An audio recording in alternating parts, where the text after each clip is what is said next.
This is Law of Attraction Explored. I'm Tim Grimes. If you'd like a free guide that explains the hidden link between relaxation and the law of attraction, or if you want more information about my books or my coaching, you can visit radicalcounselor.com. Enjoy the episode. So, I thought that we would dive back into something a little bit more spiritual sounding today. Last episode, we were talking about the seemingly obvious practical usages of these law of attraction principles, especially as they are explained so well and so clearly by Coué, and how he explained these principles over 100 years ago. And they're so clear and so seemingly obvious that we often seem to miss their profundity. And I think that is a nice segue to now go back to more of a spiritual angle discussing these subjects in the same obvious way, and kind of just looking at some of the prevalent issues that we see in our own life when we're applying these principles, and also in this, I guess you could say, law of attraction community at large, where there's a tendency to become dogmatic. And, you know, I said last episode, overly rational, overly scientific in terms of approaching these principles and explaining these principles. And when we become overly anything, okay, overly in our head, I would say, overly logical for sure, in applying these principles, they just don't work well. They just don't work well. This is something that we have to apply with our whole mind and body, okay? You know, we can use more psychological terms like our subconscious and our imagination and utilizing our imagination. But when you're utilizing your subconscious or your imagination, you're doing it with your whole mind and body. You're not just doing it with your mind. It's not just in your head.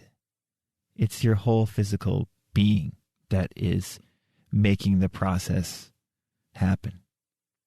And that's one reason I got so into this stuff, is because I've always been fascinated by this mind-body connection. So this idea of being dogmatic about these principles has really been on my mind recently, because I've been looking at some of Neville's work, and I've actually posted a few things on the Neville Reddit, or the Neville subreddit page, just about his work, because Neville Goddess, aka Maggie, is a new moderator over there on that subreddit. Her YouTube channel is Neville Goddess. I'll link to it on this page. She talks about Neville's teachings in a very non-dogmatic, practical way. Exactly how you should approach his teachings, in my opinion, in the sense that it's very open, which is kind of like what we're always talking about on this podcast, is not being overly in your head, but applying this stuff in the way that works best for you. Anyway, she is now moderating the Neville subreddit, and there is more intelligent discussion on that page than there has been in quite a while because of that. And with that said, what you notice, why this has all been on my mind, how this all links together, is that when you go on a place like Reddit, and I've mentioned this on some of my YouTube videos, when you go on a place like Reddit or on YouTube and you are discussing a teaching like Neville's teachings, it's amazing how quickly people become dogmatic and insistent on interpreting and applying a teaching in a certain way. You know, you've got people on these Reddit pages or on these YouTube channels who are just saying, you know, just live in the end, just feel your wish fulfilled and that's it. As if that really is a solution that will work for most people. And it's not. You know, there's too much other stuff going on in our mind and in our body to just live in the end for most people and still manifest your big desire. There's too much resistance. There's too much pain that you have to move through. You know, you can't just give dogmatic advice like live in the end, or, you know, revise your story and it's going to be fine, or just say, isn't it wonderful over and over again, and just think everything is going to magically change. There's so much more going on.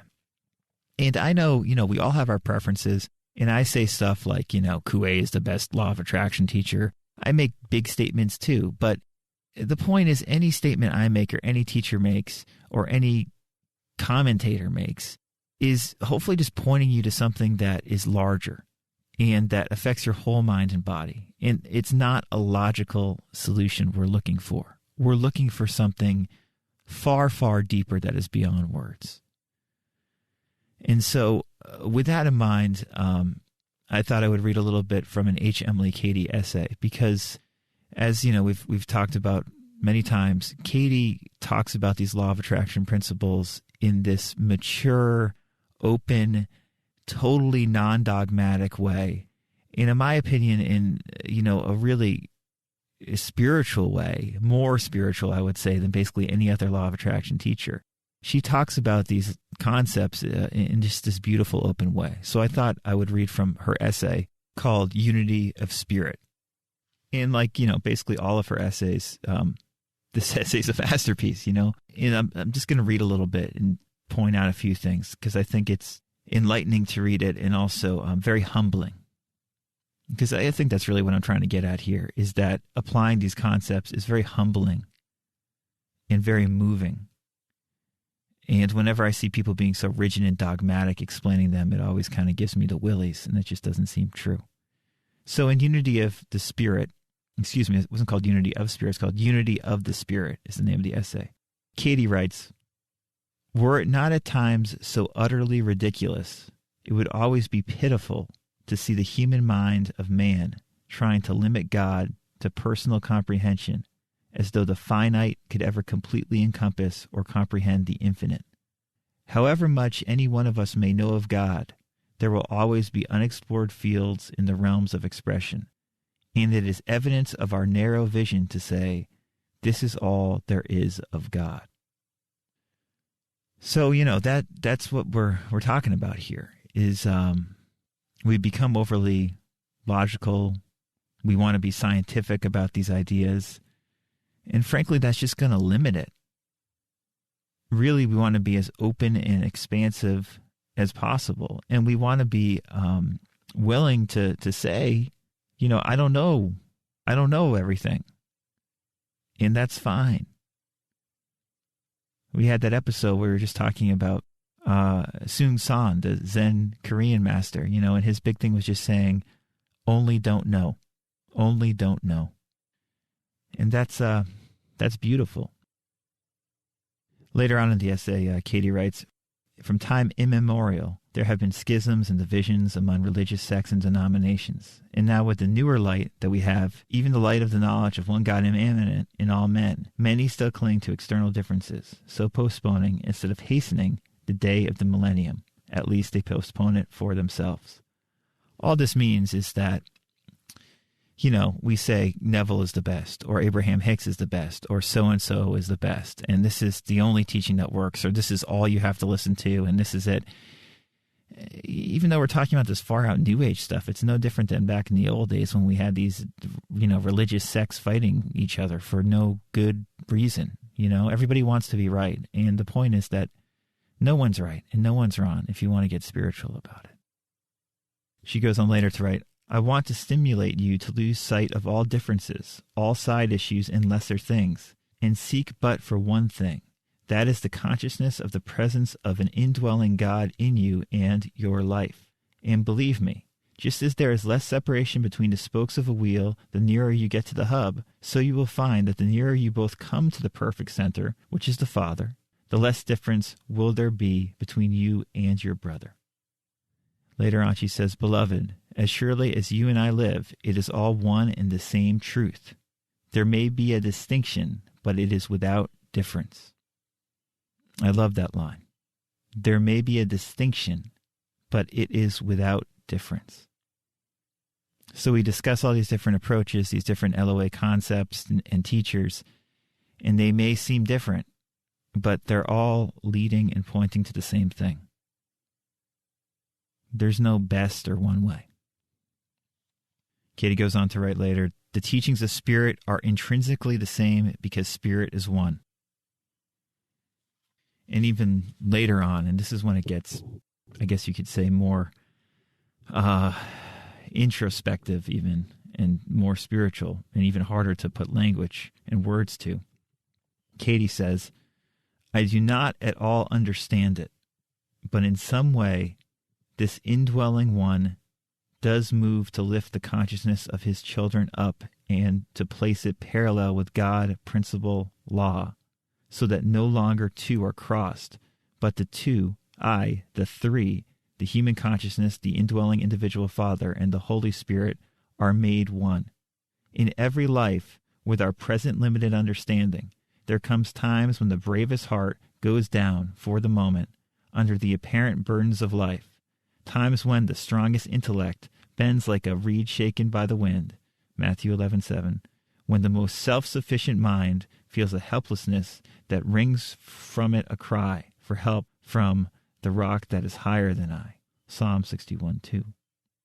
So, here she says, I don't understand it. This doesn't make sense, but this is the way it is. This is kind of like what I talk about in The Joy of Not Thinking. It's like, you can't understand this intellectually. It doesn't make sense, but this is God. This is how it seemingly happens, And she goes on to write, every metaphysician either has reached or must in the future reach this place. The place where God as cold principle alone will not suffice any more than in the past God as personality alone could wholly satisfy. There will come moments when the human heart is so suddenly struck as to paralyze it, and for the moment it is impossible, even with strained effort, to think right thoughts. At such times there will come but little comfort from the thought, the suffering comes as the result of my wrong thinking, but God, my Father, takes no cognizance of it. I must work it out unaided and alone. Here she's saying, when you feel like crap, just that thought that, there's no suffering in God, that alone is probably not going to make you feel better, right? She goes on to write, just here we must have, and we do have, the motherhood of God, which is not cold principle any more than your love for your child is cold. I would not make God as principle less, but God as individual more. The whole business of your Lord, the Father in you, is to care for you, to love you with an everlasting love, to note your slightest cry, and to rescue you. Then you ask, why doesn't he do it? Because you do not recognize his indwelling and his power. And by resolutely affirming that he does now manifest himself as your all-sufficiency, call him forth into visibility. God, Father, Mother is a present help in time of need, but there must be a recognition of his presence, a turning away from human efforts, and an acknowledgement of God only, a single I, before he becomes manifest. So those excerpts I just read, particularly that last longer excerpt is just so profound. I really suggest checking out Unity of the Spirit, that essay, and just reading it, because I don't know if I just did it justice. The point is that God is beyond any principle or concept that we could fathom in our head. And that's very humbling, and also the greatest of all relief. And when we talk about becoming present in the show, as we often do, and kind of meditating on that nowness, that's kind of what we're touching and tapping into as well. The acknowledgement of God only. And there's no words that are ever going to explain that. And we should be very thankful that that's the case.